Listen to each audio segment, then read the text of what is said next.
Right, ladies and gentlemen, welcome to our afternoon session. If you've just joined us for this afternoon, my name's Martin Wright. I'm a director of Positive News, which some of you will have in your hot little hands, I hope.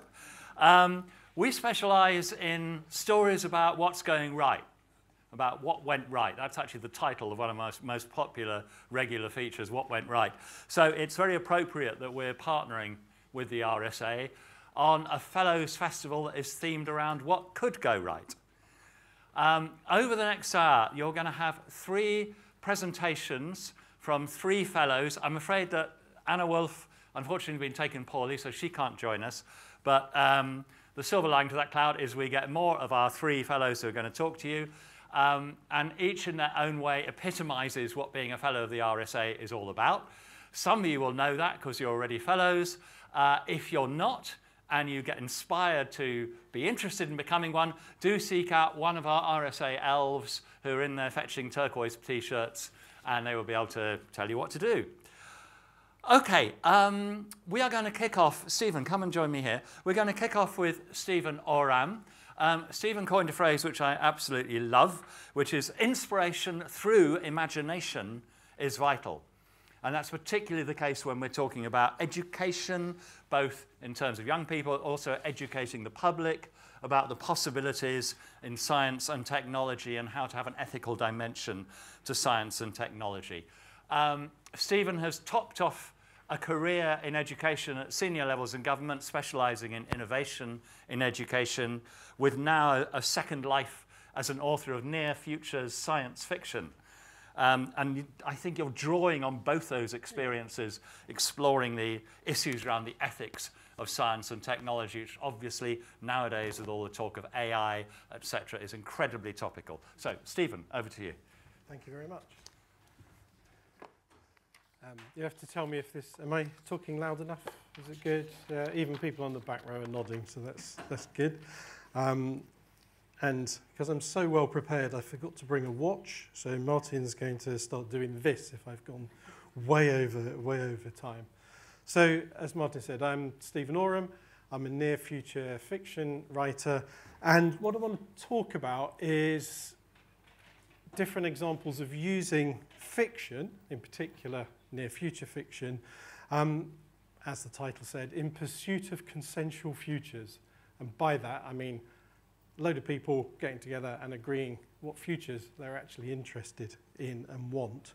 And doing that through kind of a dialogue between people who are making the future, developing it, inventing it, whatever, and of course those of us who are going to have to live in it. Not necessarily the case that those two groups of people come together. And I know like today's theme is what if things went right? I'd like to kind of add to that and just put in at the beginning of this, and who gets to say what is right?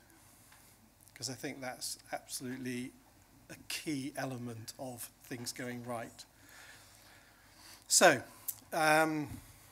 here's a phrase that we hear a lot and I think really, really does resonate with a lot of people, which is take back control. Yeah, we know people are disillusioned with the establishment, feel disenfranchised, and I think there is a way for us all to re-engage with each other. I'm just not entirely convinced it's through the kind of traditional establishment, certainly not at this point in time anyhow. So some of the stuff I've been doing is kind of, I don't know if it's outside it, but sits alongside that, I guess. I think fiction in particular gives an opportunity to kind of personalize those global problems that are a bit too big and a bit too distant. And it does that, obviously, by having characters in stories, but it also helps people engage with those stories that's not about them, so they can kind of, it's one step removed. You can get a bit more objectivity in how you're thinking about things. And as Martin said, with that, inspiration, which is what you need, I would say through imagination is the way to go about that. And I did actually nick that off somebody's protest banner. In fact, the person I live with, so protest banner at something, so I can't claim it.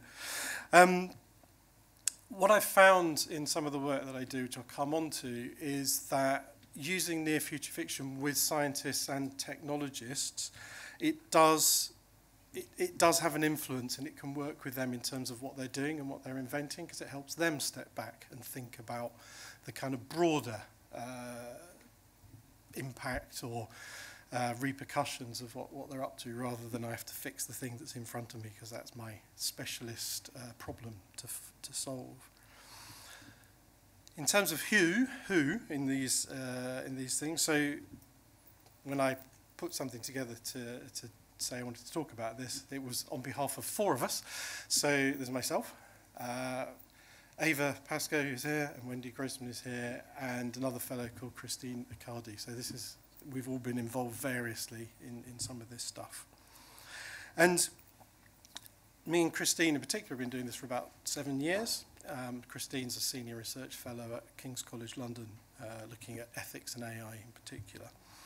And all the projects we've worked on kind of have one thing in common, apart from me, which is they all have their own shape. They all, depending on what the purpose is, these things kind of work differently. So thinking about a purpose early on was always a good thing to do.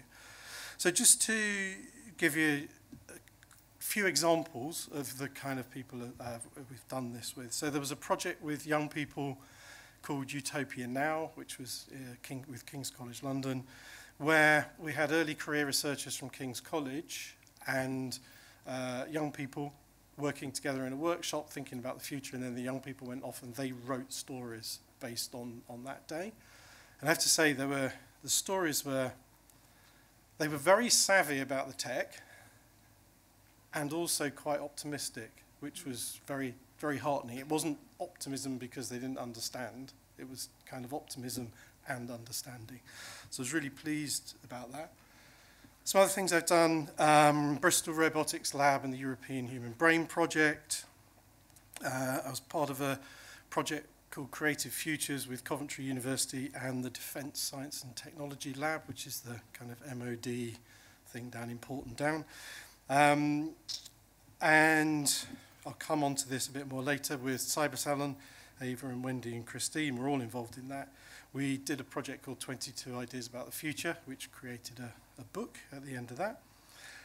With a company called Too Simple, who do a lot of work with primary schools, we're in the process of developing a writing competition for 11-year-olds, where, again, we will get early career researchers inputting into that, and the 11-year-olds will then write a story for ultimately to end up in a book. We're kind of pitching it as a competition, but not to be competitive. I don't know quite how those things don't work together, but anyhow. And then the final one, just to touch on, before I go into a little bit more detail, is another one with King's College London, and this is an ongoing one, where they have a research project looking at whether AI can predict the future mental health of a child by analysing what the mother says about the child. Masses and masses of ethical layers to that, let alone technical problems and all the rest of it. So my job in that is to write some fiction that allows us to go out to the public and start to have those conversations. And we've done that with clinical psychologists, with young people, with a kind of more general public thing, various different audiences. It's quite an interesting project, to say the least.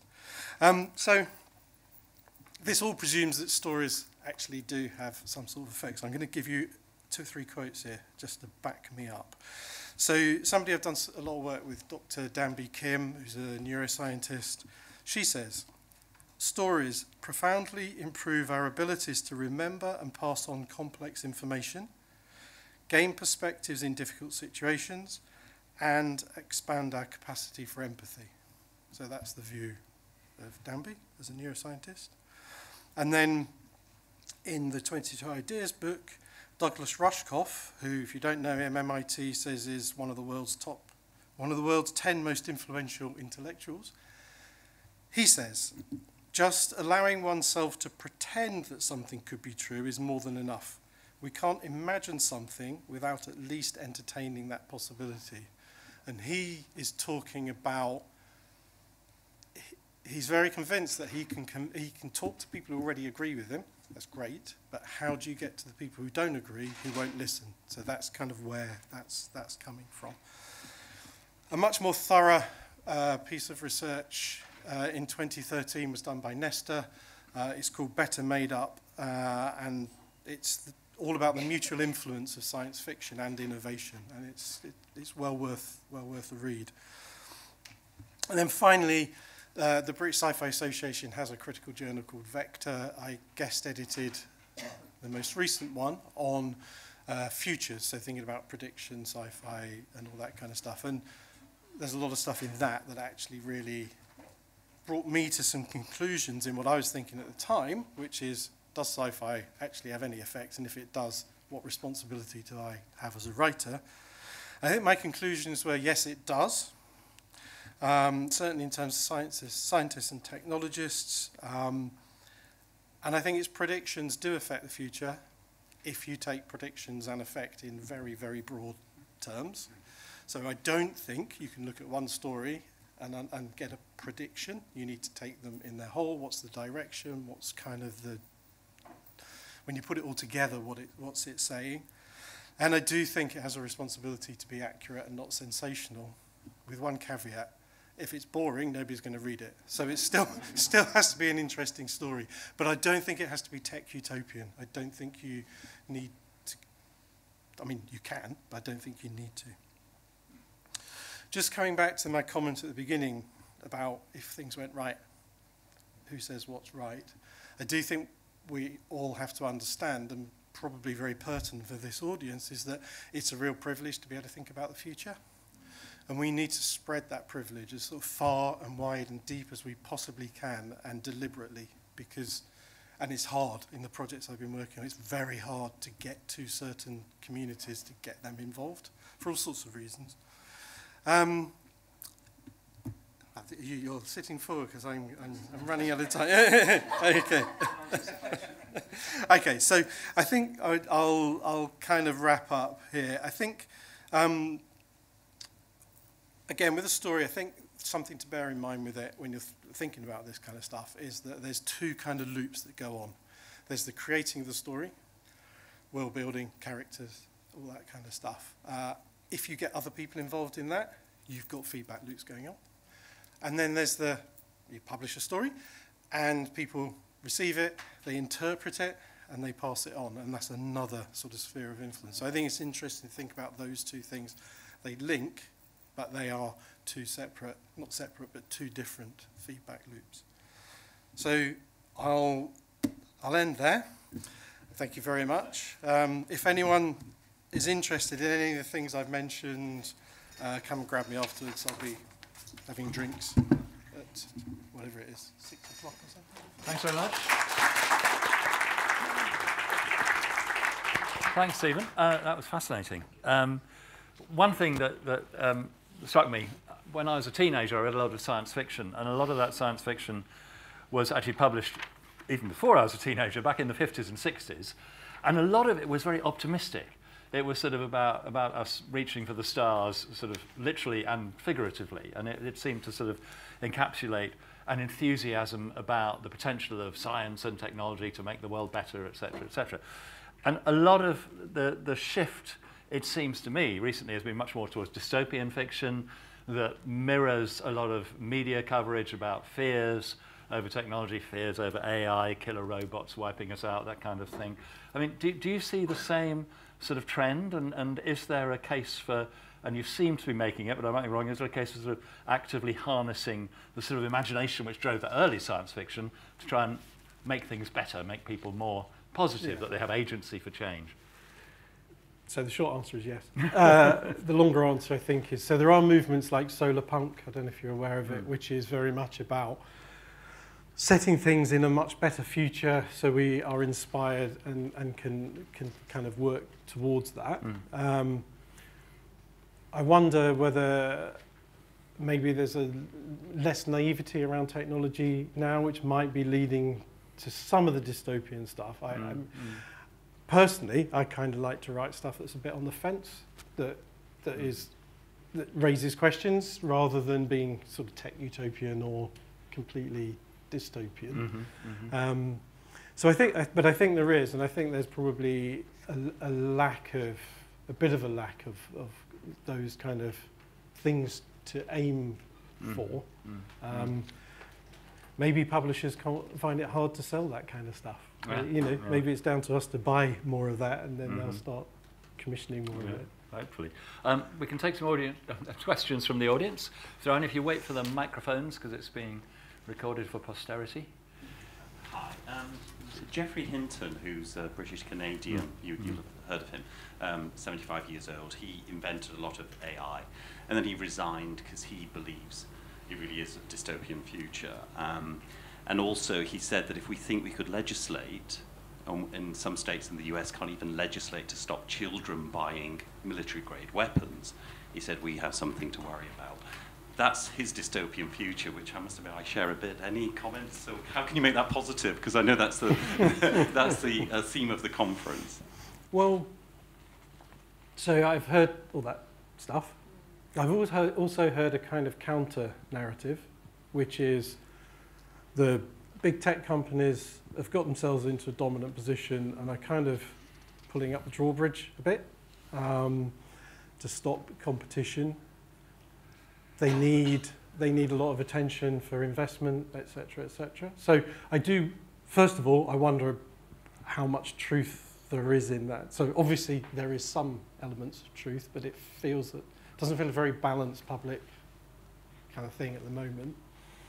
In terms of positivity, I think, so I'll give you an example. So we're working on the next Cyber Salon book, so it's doing something around learning, and one of the experts gave us some input materials to think through, and one of those, it was looking at using something like ChatGPT to debate with you as an individual, or by then taking it further, and it's like, well, what if you give two of those different goals, as in a debate, this one's for, this one's against, and you listen to that debate, that could be really informative. Not that you believe either of them are telling you the actual facts and the truth, but they are pulling from an awful lot of existing material.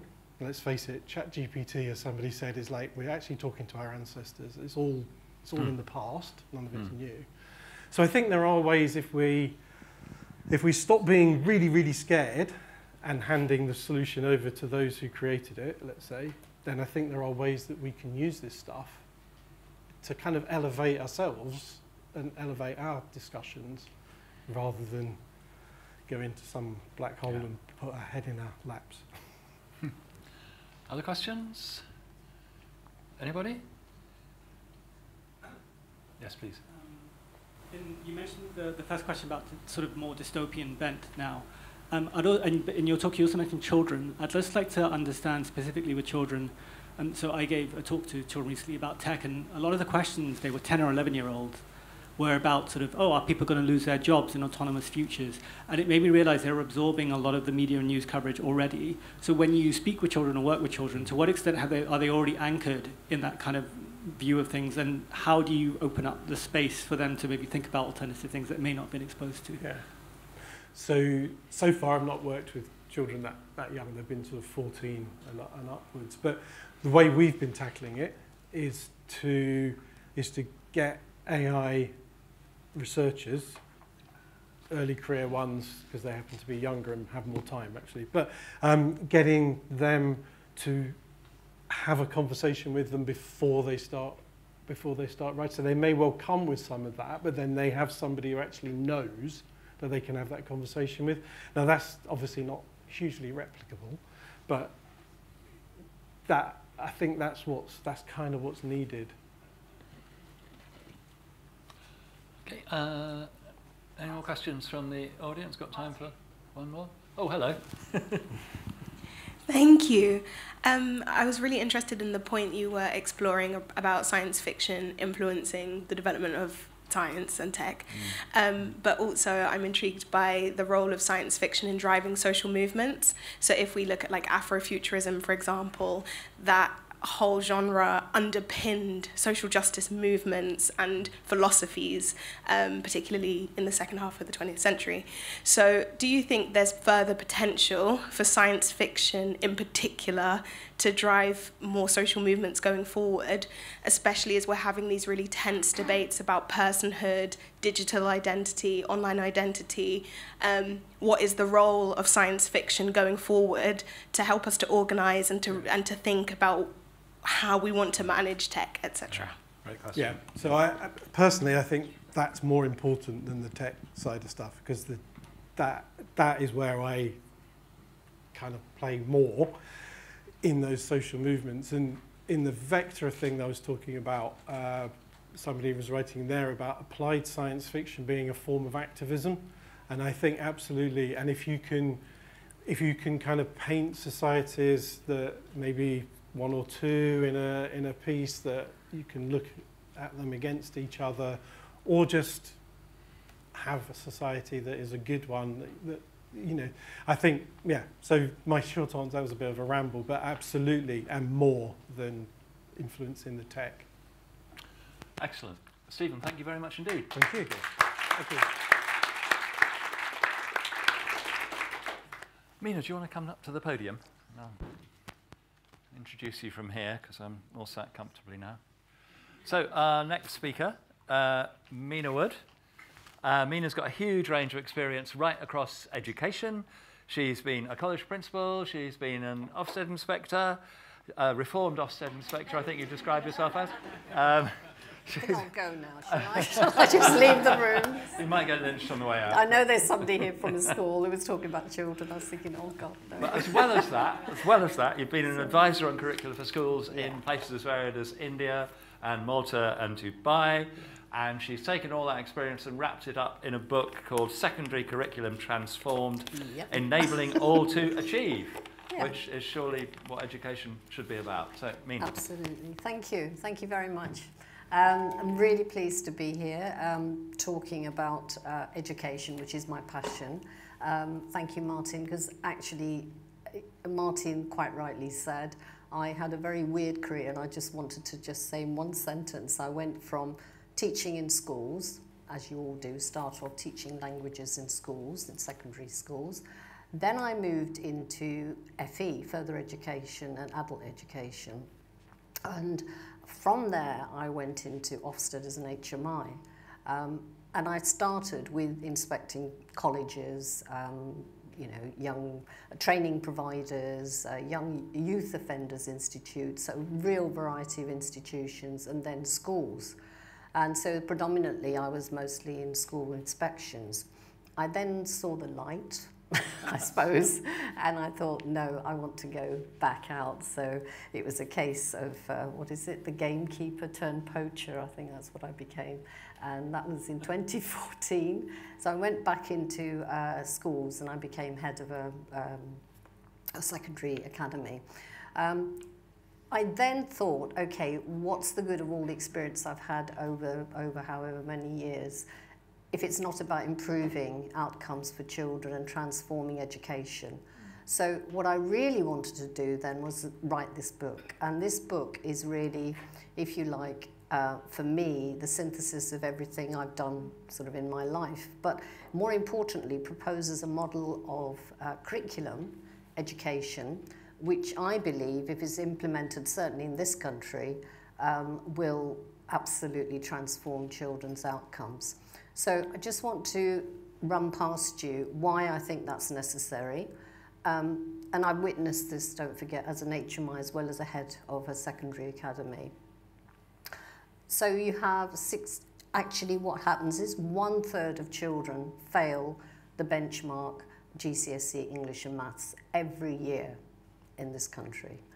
And 80,000 children, called ghost children now, have been missing from education since COVID, really, 2019. So either because they're persistently absent or because they've decided to opt for home education.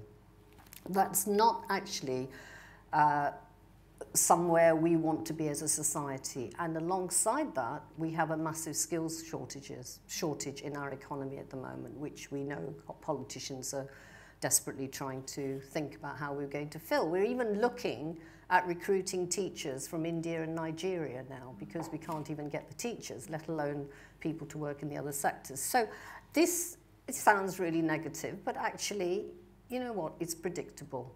So given the curriculum that we actually have in England at the moment, and I have to say, for those, I don't know if we have some Welsh and Scottish colleagues here, or even Northern Ireland, I've worked with all four nations, and basically Wales is developing a brilliant curriculum, and Scotland is following suit. Northern Ireland is obviously has a lot of political issues which it hasn't managed to overcome yet in implementing a good curriculum. So I'm looking predominantly at the knowledge-led curriculum that we have in England. And I would like you, in the spirit of positivity, to picture this. Okay, a world where digitalization, and I really was very interested to hear what Martin had to say because I talk a bit about edutech in the book, where digitalization and AI are increasingly the norm in education. Now, ChatGPT we mentioned, e-assessments. So as part of the International Baccalaureate, where I've been working with schools in Dubai, that's actually quite commonplace. Now, it raises ethical issues, definitely, which I'd be happy to explore because I know exactly what those issues are in education for children and for teachers. But I want to look at a world where outcomes and the progress that children achieve are measured against their starting points and not against each other, which is why 1/3 fail. I want to look at a world where the four key skills of communication, creativity, collaboration, and critical thinking are commonplace through inquiry-led learning, alongside the competencies of self-reflection and resilience. And also where we are living in a world now where knowledge is available at the touch of a button, anytime, any place, anywhere. So we need the skills to apply that knowledge, desperately need those skills, and we need that critical thinking to know how to apply that knowledge in the best way and to actually be quite evaluative about things like ChatGPT, if you like. This world that I'm describing, though, is not a fantasy. It's a world that's I've captured it in my book with examples from schools currently in England who are actually doing parts of what I'm saying. So I just want to, for example, give you an example of a school in Luton, Denbigh, where they use green room. They use this green screen to capture learning for children. So rather than read the text about the World War I, which all children are learning about, they multi-layer the screen. So children actually see so much around World War I. They have so much stimuli, and they have audiovisual stimuli which actually can recreate for them the experience during that time. They also use that to give feedback to children, for example, on their PE. I've also seen schools in Dubai and in this country where they're using, they're actually using a sort of Padlet, where children will put on this Padlet feedback about drama. You know, if there's somebody doing a little role play, then the child will put that on. The child then has valuable feedback on their performance. These are all ways of harnessing the technologies we've got at the moment. But the point we have is here that, and we can go further afield. I have other examples of where children are programming robots.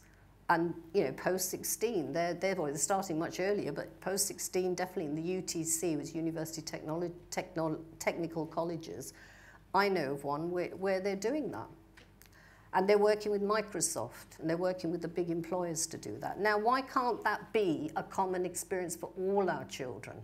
Why is it the luck of the draw which school you go to? So there needs to be a curriculum that captures that. Future-proofing and reskilling our children and young people in a changing landscape means developing future generations so they can work in synergy with AI without feeling threatened, because I think actually they're more open to it than adults. But most importantly, I think we have to remember, in schools, education has to shift from giving knowledge to developing the human attributes of leadership, flexibility, empathy, and emotional intelligence, thinking outside the box. These are the generic employability and life skills. And this is what sets us apart from AI, how we work with each other and how we manage complex situations. Now, if we can't do that in schools, then what on earth are we doing in schools with children? Other than, right, we're going to study World War I, World War II, we're going to look at Hitler's rise to power, so let's now look at the timeline. Okay, right, so I know that, learned that, but what am I going to do with that information? Okay. I just wanted, I think I'm probably running out of time very quickly here. No, I'm not. Jolly, because once I start, it's a typical teacher thing, you just go. So the McKinsey Global Institute 2030 prediction on artificial intelligence said that 1/5 of the global workforce would be replaced by artificial intelligence. The 2018 World Economic Forum predicted 65% of primary school children, starting in 2018, mind you, this is when it was predicted, will end up in jobs that don't even exist today. And we know that. I've spoken to children in school about their CIAG, their careers, education, information and guidance.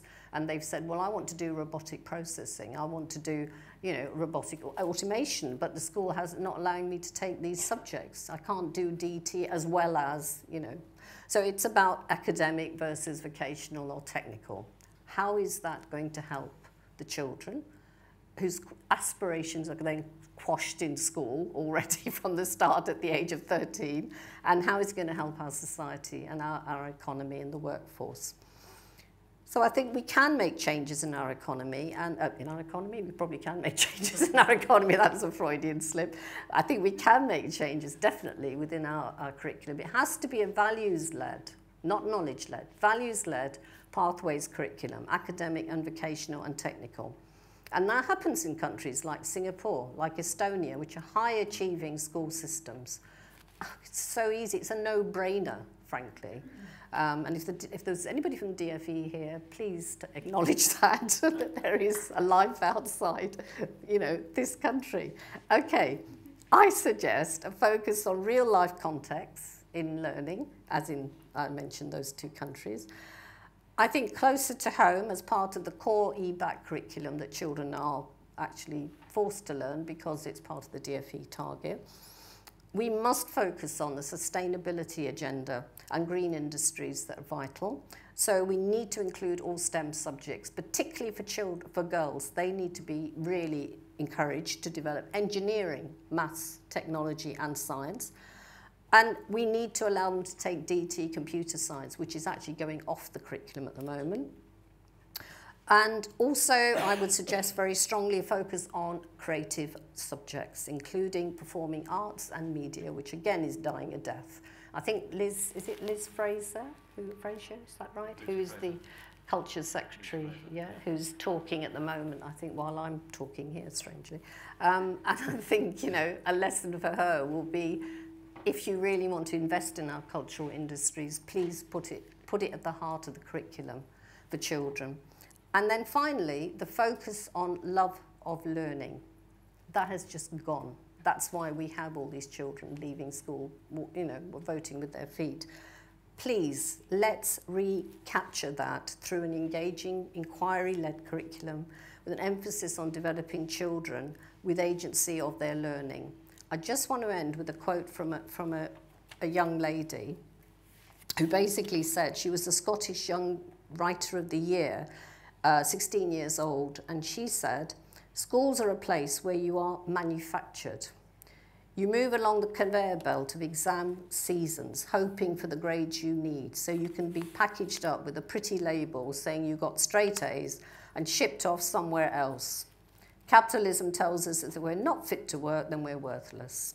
There is no love for learning anymore.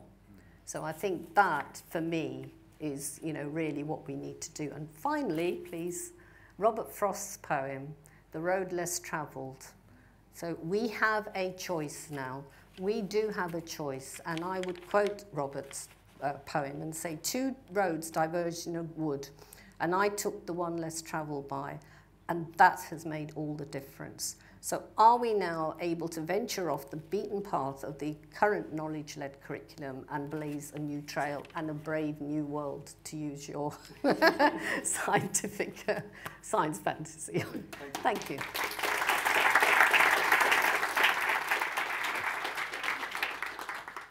I'm enjoying. Fantastic, Meena.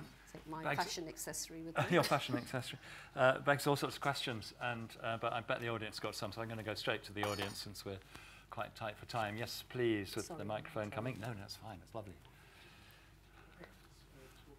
So, we got the mic on? have we? Can you hear me? Is the mic on? Oh, I think the mic's on. Carry on. Yeah. Thank you. Can you hear me now? Yeah. Yes. So I'm Dish. I'm a sexual health consultant as well as a school governor for both an independent secondary school and a very deprived area primary school. And you can guess where my question is really in sexual health. So what we're finding in both from a patient perspective and student perspective as well as parents is not only how do we instill education about sexual health matters such as contraception, HIV, condoms, but the more sinister areas such as FGM, cyberbullying, dick pics and so on. It's very worrying, and I think we're getting a lot of pushback. Can I ask you, Meena, what as your vast experience in education, both as a head teacher and a teacher, what sort of things should we be doing as a governor, as a clinician, in both ends of the spectrum? It's very worrying. It's a growing concern. I just wanted your thoughts. I agree. Sure. I agree totally, and I think the issue is. Sorry, is it switched on still? It is, isn't it? You can hear me, can't you? Fine. The concern I have relates exactly back to what I was saying about what we're teaching our children. The way that's delivered in schools at the moment, through PSHE or whatever, whichever way we're doing it, is again knowledge-led. So the teacher will present information. Where do they have that scope for critical thinking, to think through why they're learning this, how they'll use it, and to talk through their own experiences? It is, I can assure you, I've sat in lessons, obviously inspecting or as a head teacher, where literally the information's there, the children have to look at it, they'll discuss it, discuss in pairs, and then we go back, and then that's it now until next time. It's absolutely the wrong way to do it, because you have got children now who literally are learning more from watching porno than they are actually learning from their lessons, and that's not right, because they haven't got those skills.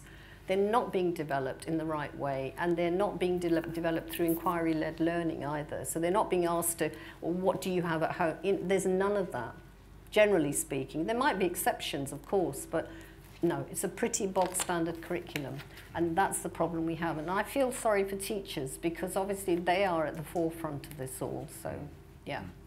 Thank you. Gosh, let's have one at the front. If you can keep your questions brief, we'll get this lady here. We'll get through as many as possible. I'll keep the answers brief as well. Thank you very much. Fantastic speech. It's really, really one of the hot topics at the moment, because schools are doing very strange things, including banning cookery lessons on the ground of health and safety. So on one hand, we have a conversation about improving health. On the other hand, nobody can cook in school. Exactly. So that's where we are.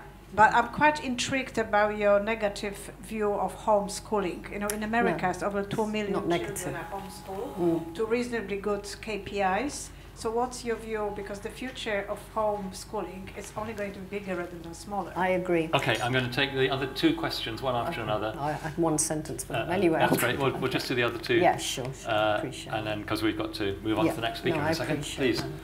Sure. So my question, thank you, by the way, very insightful opinions on the educational system. And I wanted to ask about your thoughts in relation to how we can better foster the connections between parents and the schools. And I wouldn't say teachers directly, because I feel like a lot of teachers are giving everything, but maybe the school isn't, or schools or whatever presiding power there is, just isn't supporting that link, and there's a disconnect which doesn't allow the student to thrive. So I'd love to know your opinions on what we can do to better that relationship. Absolutely, yeah. And the last question over there. Yeah.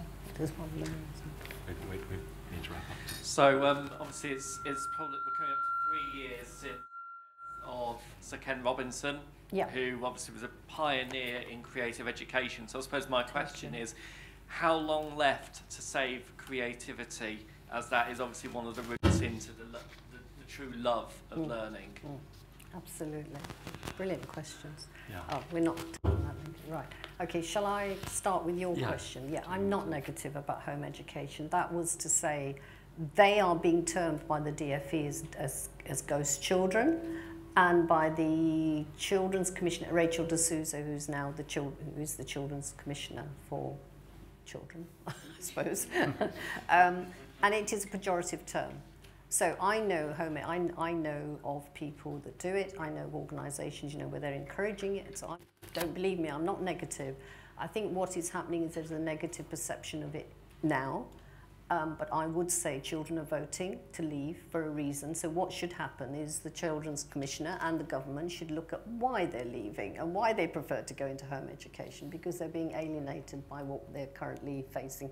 It's higher here now than a lot of the European countries, and we need to ask the question why. So yeah, I'm not negative about it at all.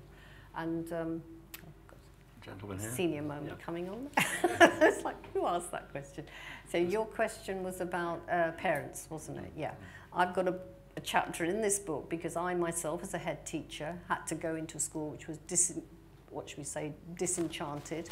I arrived in a school where they had 1,000 exclusions. I don't mean 1,000 in the sense of children permanently excluded. We're talking about FTEs, fixed term. And my teachers were just bullet happy, you know, just off they went, trigger happy. Like, she's out, she's got her hair's not right or whatever, it was trainers worn, get out, you know. And that had to stop. So I worked with parents. I had parental forums. They used to come into school regularly, every week. I had an open door policy, and we actually had a values-led curriculum, and I told them what our values were, which were respect, resilience, and tolerance. And also with the children, so it was like joined up like a learning community. And I think that's really, really, really key. But many schools, they have their values on their website, but actually when you go in, you think, well, how's that influencing your curriculum? And sadly, it doesn't. So for me, it's about those values that you share with parents, children, and teachers joined up. And then the creativity is one dear to my heart. Yep, again, I talk about that a lot. I just think, you know what, if you haven't got that, you forget education, frankly. And I totally agree with Ken Robinson on that, clearly. I think it will resuscitate, I believe.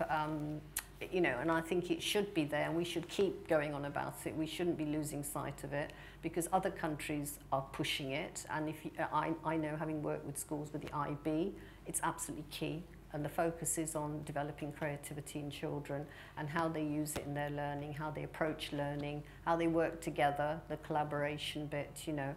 It's got to be. How can you have what Stephen was saying earlier on, if you haven't got creativity in schools and people thinking outside the box and actually experimenting, and there is no danger.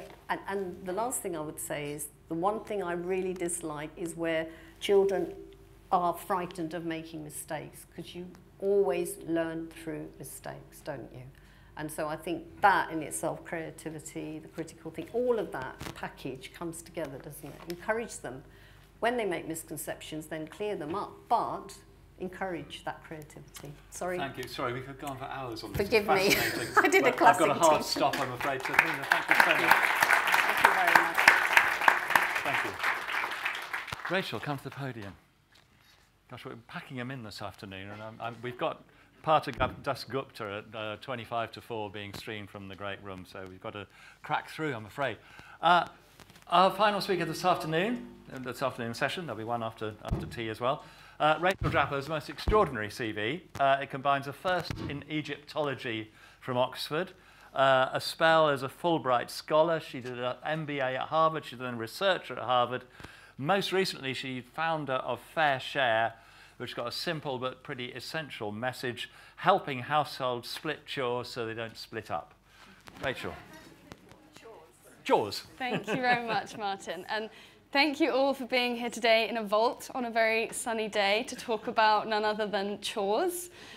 So I have only 8 to 10 minutes to try and summarize some of what I've learned over the past 2 years since I founded Fair Share. So I'm going to try and cover a bit about the problem that we're trying to solve, why we think it matters to everyone, and a bit about what we're doing at Fair Share to try and move the needle on this problem and equalise the division of domestic labour.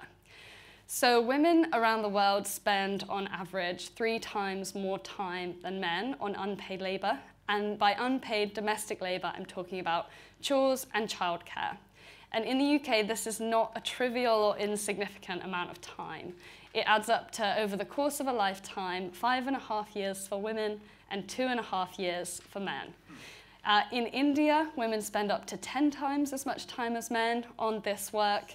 And even in the Nordic countries, the most equal and the most satisfied nations in the world, they still haven't nailed equality when it comes to chores. So that's a bit about the problem in most of the research terms today. All of this research, though, is time spent on chores. So it's time use studies.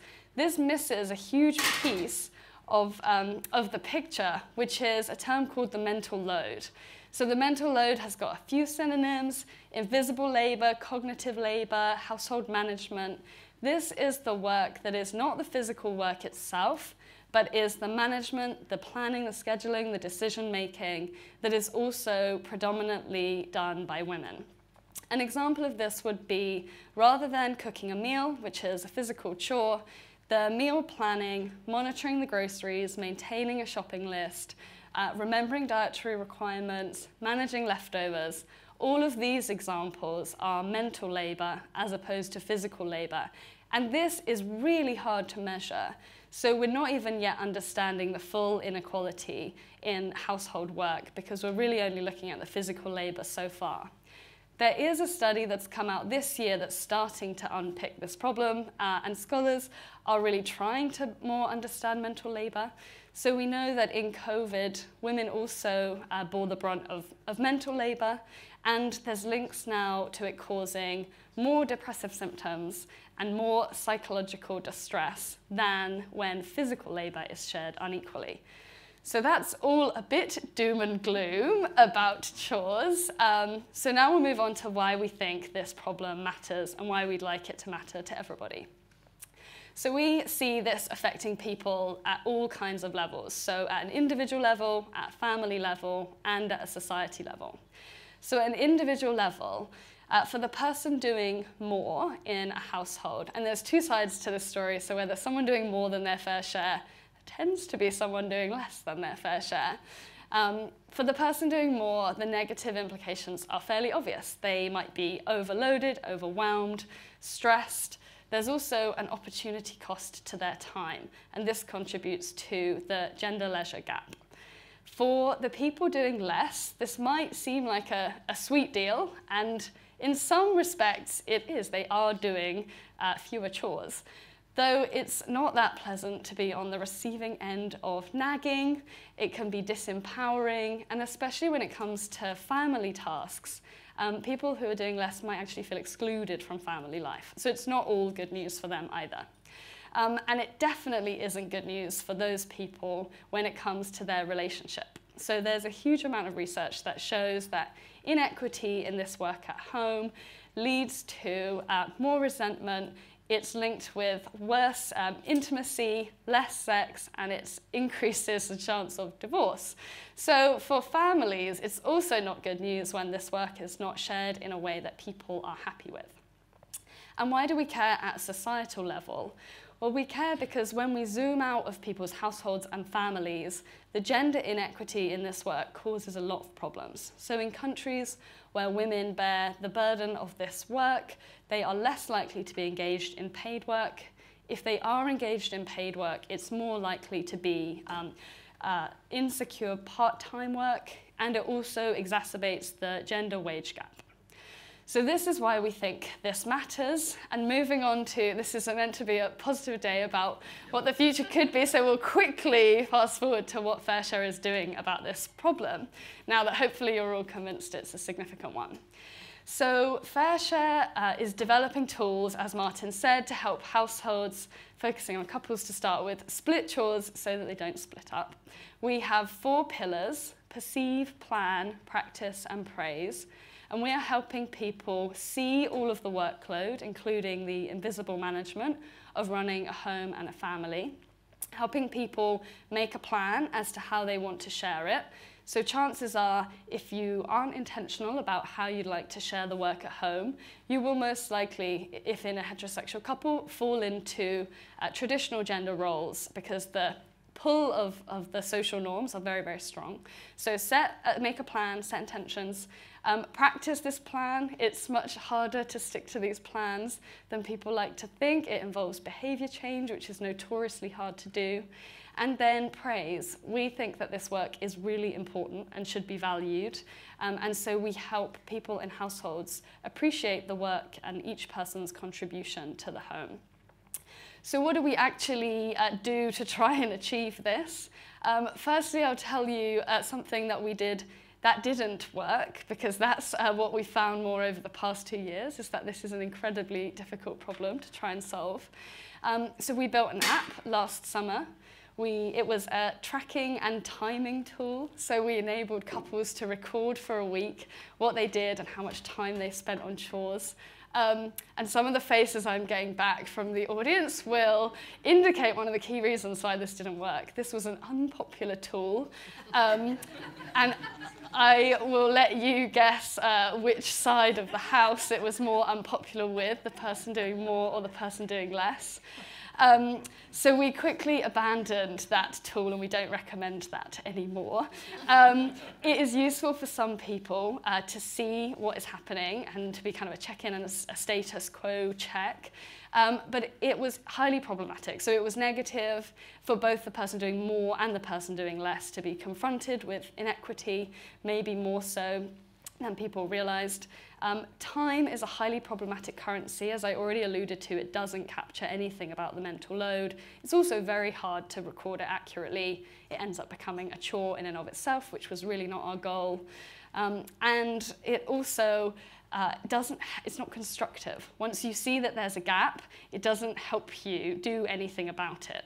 So what we do now, we hope, is more constructive. So we offer a platform of solutions and tools, quizzes where we help couples learn about their partner and uncover some expectations and assumptions around these things at home that they didn't know.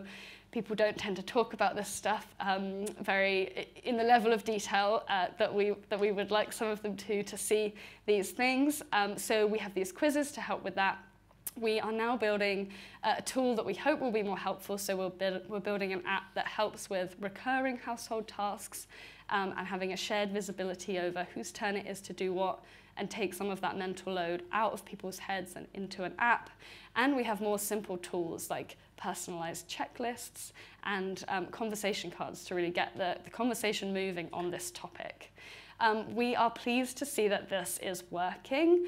It takes a long time, but with couples that engage with Fair Share, we see that they are talking about this topic more. There's more visibility in their households of who's doing what. People are distributing the work in a way that they find more fair. And people, this is the best thing we've seen, is people are appreciating their partners more, because it usually turns out that it's not that the other person is doing nothing, but it might just be that there's some misunderstanding about what each partner in a partnership is contributing. So we also see increased appreciation to one another when people engage in Fair Share. So I think I'll be coming up to my 8 to 10 minutes. If you're interested in this topic, we're on Instagram at Fair Share Home. We also send out a monthly newsletter with research summaries and insights and tips and tricks on how to share the labour at home. And that's available on our website at fairsharehome.com/blog. And I'll be around today if anyone wants to talk to me about chores some more. Thank you very much for listening.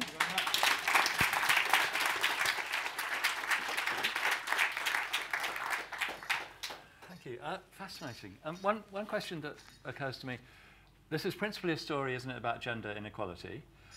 Did you also, either for control purposes or just out of interest, look at same-sex couples?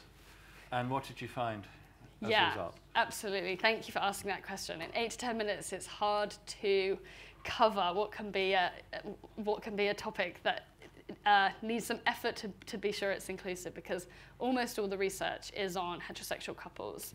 And there's a distinction between couple equity and gender equity. So all couples and all households, in fact, can experience challenges around these issues of who's doing the dishes, people aren't doing enough, people don't feel like it's fair.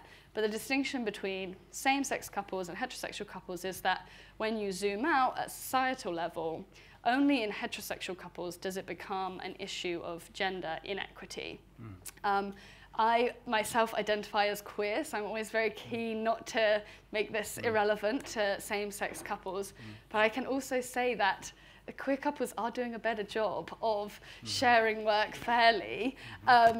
It's interesting, there's some research to show that same-sex lesbian couples operate in a slightly different model. So same-sex couples, so lesbian couples tend to share the same tasks, whereas gay couples tend to divide and conquer across different domains. So there's some differences in same-sex couples. But yeah, I would like to say that fair share can be relevant to all, but from a gender equity perspective, the focus is on heterosexual couples. Slightly frivolous question. I can't resist asking Go ahead. it. No, the next one's frivolous. If you thought that one was frivolous. Oh no, I did not think that was frivolous. You're first in Egyptology. Was any Yes. evidence at all of gender inequality in ancient Egypt in terms of household chores? I'll have to check with my professor about this. All I would say is that most of the representations of the home life, actually all of that I know of, representations of the home life in ancient Egypt are of women doing domestic labour. So I don't think they had it super equal then, but I don't think the men had a great job either because they were largely labourers. So fair share, I'm not sure. Questions from the audience? Oh, lots of one hand up straight away. Yes, please. And then. So can you hear me? Yeah. I'm not sure if this is a question you could answer from the research or through what you're doing through your model.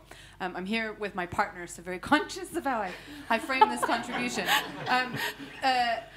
In our household, though, because it always relates to the personal. In our household, my partner carries more than half their share. And I'm very curious to understand, if you haven't found it in the research lit, if you're gathering this insight, when you find where it's working equitably, what are those key success factors? What has happened in that relational dynamic between those individuals that has meant things are working successfully? And I feel like that question is in the vein of the spirit of this festival. So what does it look like when it's when it goes right? Yeah. My husband's available for a case study if you. Perfect. We are looking for folks to beta test, so we can connect afterwards. What happens when it's going right? Yeah, we see some trends across for the couples that are happy. And I would, just to say, to start with, really the couples that have nailed this are slightly depressingly few and far between. Like, this is a very, very widespread and common problem. It's just not one that people talk about very much. But for those that have got it to a level that or to a split that they're happy with, some common ingredients are time. It usually takes couples a huge amount of time to figure out what it is that works. So a sort of startup mentality of testing, things not working, trying again, redividing, is something that we see for couples who have got to that point where they're happy. They've tried quite a few things that they weren't happy with to get to that point. We're trying to help people speed up that process. Communication, there is just a huge amount of communication and shared understanding, getting on the same page, all those good terms that has to happen for couples to reach this point of equilibrium or balance. Something we see where people are really happy with their splits, we talk about 4 models of sharing at Fair Share. So the support or subordinate model, where we have a manager and a helper, that we don't see as being terribly effective because it's quite inequitable. It's generally the manager holding a lot of the mental load. There's another model we see, which is specialized. I would say this is where people are the most happy, where they divide according to domains. And this can be more or less equitable depending on what those splits are. It might be pink and blue jobs, which maybe isn't terribly equitable, or it might be someone cooks and someone does the laundry. And people who have those arrangements, especially across, if they have strong preferences for each of those tasks, can be quite happy with having their individual sort of set of work tasks that are theirs. So divide and conquer, and the specialized model is quite popular. We see some people are very happy when they take a 4th model, which is simultaneous, which is where they do work blocks on the house together at a certain period of time. And it doesn't mean you have to both be doing the same tasks, but you could just both be setting aside that window. And then the final model, so I said there's 4, is switch, which is where you all do everything. So there's no risk of kind of a skills gap. If someone goes away, it's not a disaster. I do talk about it as a skills gap because I do think there is skill in doing domestic labour. Then this one, you switch it up and you all rotate. That one can be very equitable, but is very effortful and requires a bit of work on kind of handovers and different standards. And so these are some of the models that we see. I don't know if that answered your question. That's quite a few. I'm going to go to the next question here. Just a quick one. Sure. This is from the point of view of 34 years of successful relationship with numerous children involved and a very extended family. So the question for you is not just individual couples which are suffering, it's also much wider society. Because I remember when at some point in our negotiations I put my foot down. I said, I'm not going to be buying gifts for your extended family because it's a overhead on my cognitive mental load. You do your own. And then my husband's response, and he's a very caring person, lower your expectations. And I did, at which point the whole family fell apart because why didn't I buy the gift for my father-in-law 19th birthday party? So these things, they impact society. If you get it right, the whole pile of people around you are happy. If you get it wrong, quite a lot of people are involved. But my question for you is, where do we go from there? Because, Victoria Bateman wrote this brilliant book, The Sex Factor, where she basically described how Industrial Revolution ended up with enslaving women and women's slave jobs paid for our progress as Western society. But she had to resort to taking her bra off at economical conferences. Where would you take your message to be heard wider? Because we are probably preaching to the converted, but how do you promote that message wider? Yeah, thank you. Thank you. Where to start? Because I feel like there's a lot in there. Very briefly. But briefly, where do we go to take this message and impacting people, broader than yourselves? The first point, it just made me think of where you said, things went to pot when you lower your expectations.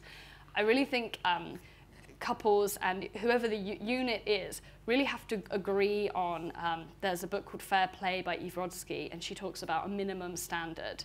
But that minimum standard has to be agreed upon. There's no point someone having a different minimum standard to someone else, because that is when things fall apart. So it has to be agreed upon.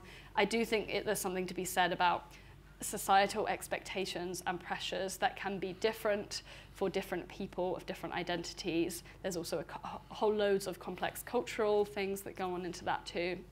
And whether that is they are perceived or real, it's worth asking a question of if I don't do this task, or if I don't do this task to this standard, what is going to happen? And sometimes the answer might be nothing. I will remember in an interview, someone said they had to fold the towels because their partner does it wrong and they fold the towels in the right way. And I would have loved to, I was just interviewing them, so I was just listening, but I would have loved to say, what would happen if you didn't fold the towels in that way? Would things carry on? Could your partner actually fold the towels and you'd be okay? And I didn't say that. But in that instance, I would suggest the person with those high standards is in the wrong. In other instances, where people would say, how well shall we educate our children? Or we need to book a vaccination appointment for our children. If somebody drops the ball, there's a book by Tiffany Dufu about dropping the ball. If someone drops the ball on those tasks, there is a different level of pressure because it does matter. Those are important things. So I couldn't answer that in a blanket statement about whether lowering expectations is okay or not. I would say it's context dependent. And your question around preaching to the choir and how we can get this out there, I would actually love to, this is not answering the question, I would love to know how we can get this out there, because I think it's a really important topic. I think it's worth speaking about. This is my first speaking event about Fair Share, so I am starting to try and get the word out there, but it's early days. My theory and the plan for Fair Share as a startup is to go via corporations, because it's a way, so I've been doing B2C, business to consumer so far, and that is very challenging because you need a whole load of marketing to reach individuals. But going via corporates, which is my background, I was at PwC before, and I have a business background, that's a step change in the level of audience that you can reach. So if anyone has any contacts or thinks it would be an interesting talk for any audiences that they know, I would love to chat. Thanks very much, Rachel. Thanks, Justin.